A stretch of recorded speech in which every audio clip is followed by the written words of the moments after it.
Assalamualaikum teman-teman. Lanjut lagi ya kisah-kisah seru Abu Nawas. Pada suatu hari, Abu Nawas pergi ke sebuah warung untuk minum teh bersama beberapa temannya. Ketika sedang asyik bersenda gurau, tiba-tiba seorang teman berkata kepadanya, "Wahai Abu Nawas, kali ini kami punya sebuah tantangan untukmu.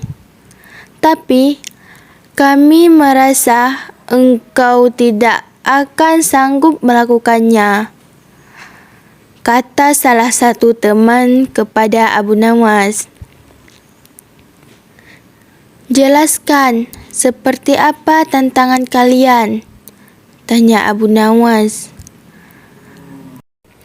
"Kami menentangmu untuk memantati sang baginda raja. Tapi kami rasa engkau tidak akan sanggup melakukannya. Karena sudah jelas pasti engkau tidak akan berani melakukannya. Sebab baginda raja pasti akan langsung memancungkan atas penghinaan yang engkau lakukan," kata temannya lagi kepada Abu Nawas. "Aku berani melakukannya, sebab hanya Allah Subhanahu Ta'ala sebenarnya yang patut aku takuti. Sekarang, apa imbalannya jika aku sanggup melakukannya?" tanya Abu Nawas kepada temannya. "Kami akan memberimu 100 keping emas. Selain itu, baginda harus tertawa ketika melihatmu menunjukkan pantat padanya," kata teman kepada Abu Nawas. Abu Nawas menerima tantangan mereka dan kembali ke rumah. Teman-teman Abu Nawas meyakini bahwa kali ini Abu Nawas pasti tidak akan lolos dari hukuman baginda. Apalagi terus membuat tertawa setelah dipantati. Pasti itu sangat mustahil. Di rumah, Abu Nawas sedang berpikir bagaimana cara memantati baginda raja. Akan tetapi, baginda akan tertawa ketika melihatnya. Akhirnya, Abu Nawas pun mendapatkan akal agar nanti rencananya dapat berjalan mulus. Beberapa hari berikutnya, Abu Nawas diundang ke istana oleh baginda raja untuk menghadiri sebuah acara jamuan kerajaan. Semua pembesar dan orang-orang terdekat istana diundang. Baginda juga mengundang raja-raja dari negara sahabat. Oleh sebab itu, beliau membuat sebuah pesta yang sangat megah. Hari pelaksanaan acara jamuan telah tiba. Abu Nawas tidak segera berangkat menuju istana untuk menghadiri acara jamuan tersebut. Ia sengaja datang sedikit terlambat, sedangkan teman-temannya mengawasinya dari kejauhan. Karena datang terlambat, setibanya di istana, Abu Nawas mendapat tempat duduk paling belakang, sehingga baginda raja mengira ia tidak hadir di pesta tersebut.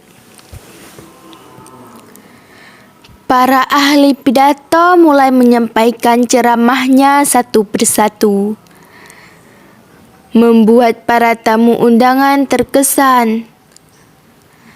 Tibalah giliran baginda raja menyampaikan pidatonya, sekaligus sebagai sambutan kepada para tamu undangan. Ketika baginda sedang menyampaikan pidato, baginda raja melihat Abu Nawas sedang duduk di atas tanah di tempat paling belakang dari tamu-tamu yang lain.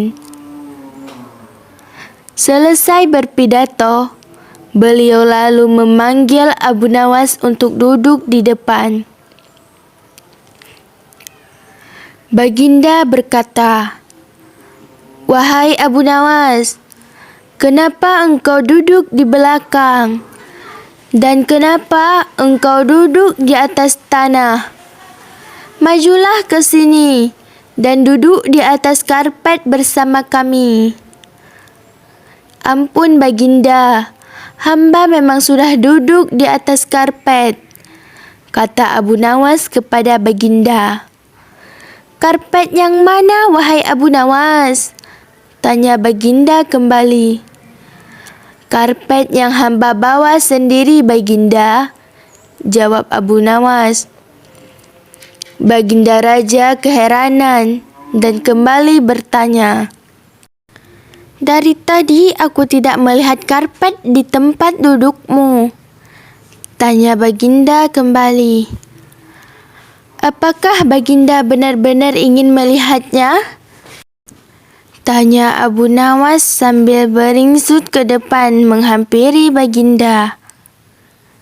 "Ya, cepat, tunjukkan kepadaku," jawab Baginda makin penasaran dan merasa aneh melihat perilaku Abu Nawas. "Baiklah Baginda yang mulia," jawab Abu Nawas. Abu Nawas yang telah berada di hadapan Baginda langsung berdiri.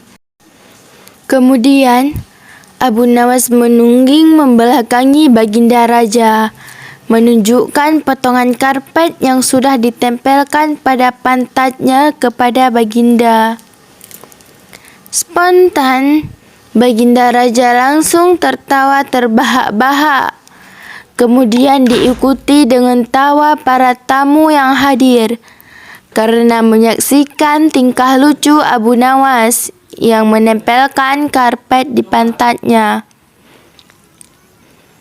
Teman-teman Abu Nawas yang menyaksikan dari kejauhan salut melihat Abu Nawas yang tidak kehabisan akal bulusnya bisa meloloskan diri dalam sebuah kondisi. Mereka pun harus rela memberikan 100 keping untuk Abu Nawas karena telah berhasil melewati tantangan mereka. Dan sampai di sini dulu teman-teman kisah seru tentang Abu Nawas. Assalamualaikum.